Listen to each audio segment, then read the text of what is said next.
What's up, you guys? Teddy Striker here, and I just saw UFC 312. Dricus Du Plessis dominated Sean Strickland for 5 rounds.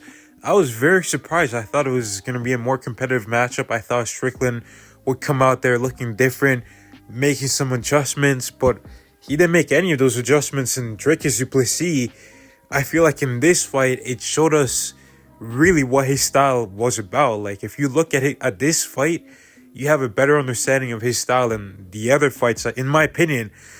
And that fight just showed that Dricus Du Plessis he's basically like a disruptor. He's a master of breaking his opponent's rhythm and just not letting them get going and taking the fight away from them.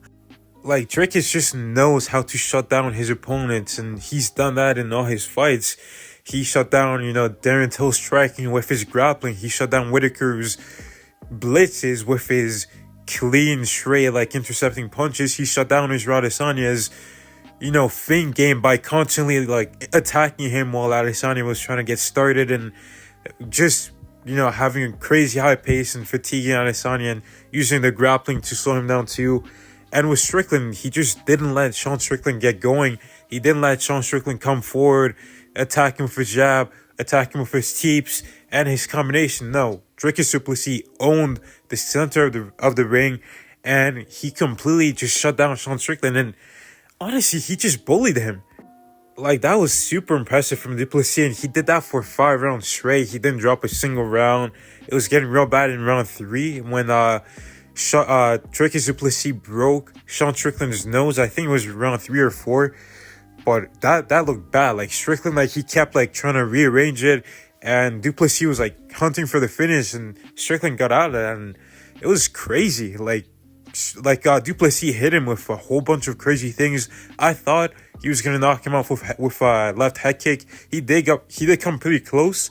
He was landing several head kicks in this fight, but Strickland showed an amazing chin, because at one point Du Plessis hit him with a flush spinning back elbow to the face, and Strickland took it, and also a spinning back fist clean to the face, and Strickland took both of those shots, and a whole bunch of other shots from Du Plessis. And Du Plessis just wrote the book on how to beat Sean Strickland.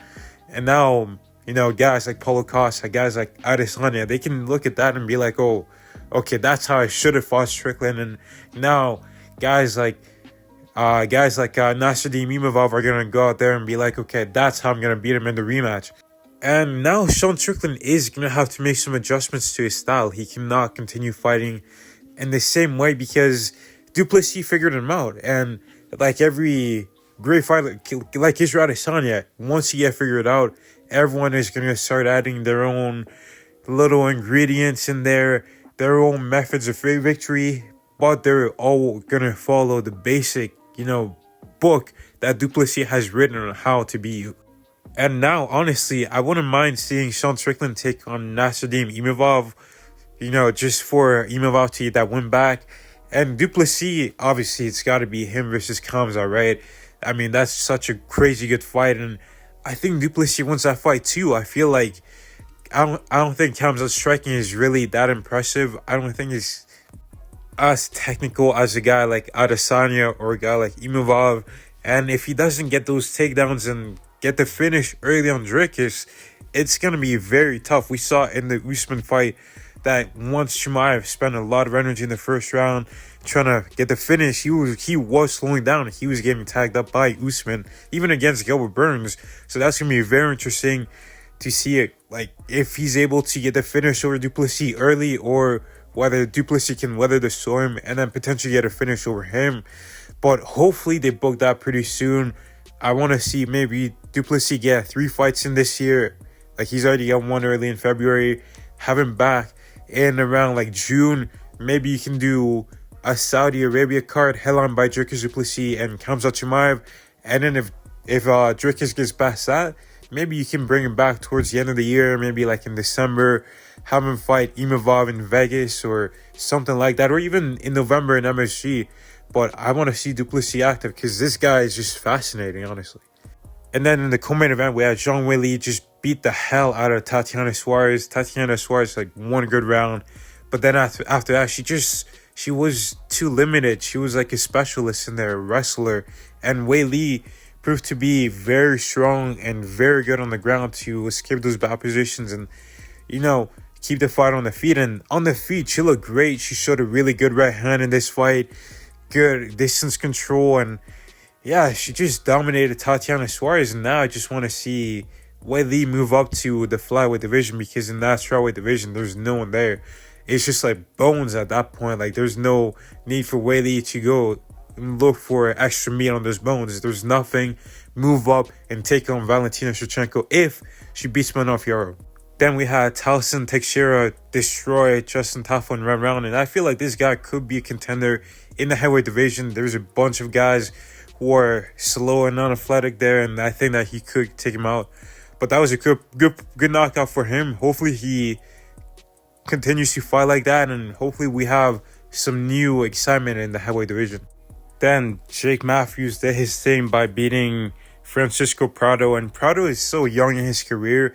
I feel like he should stay in the lightweight division. He did seem a bit outmatched in terms of size. He wasn't really doing any damage with his punches.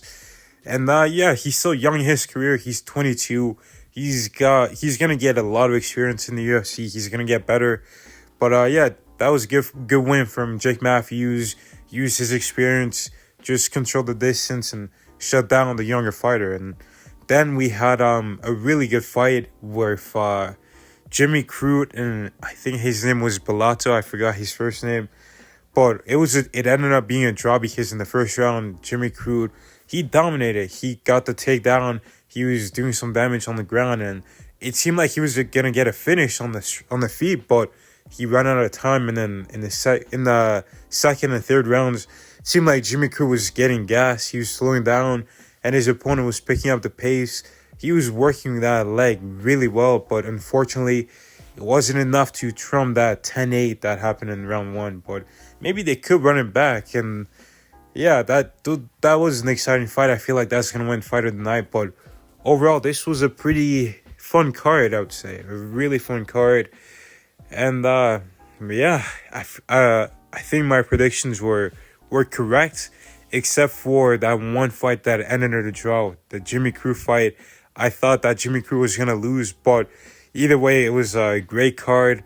Hopefully you guys enjoyed it too, but that's all I got for this video. Make sure you guys like and subscribe. God bless, and I'll see you in the next one.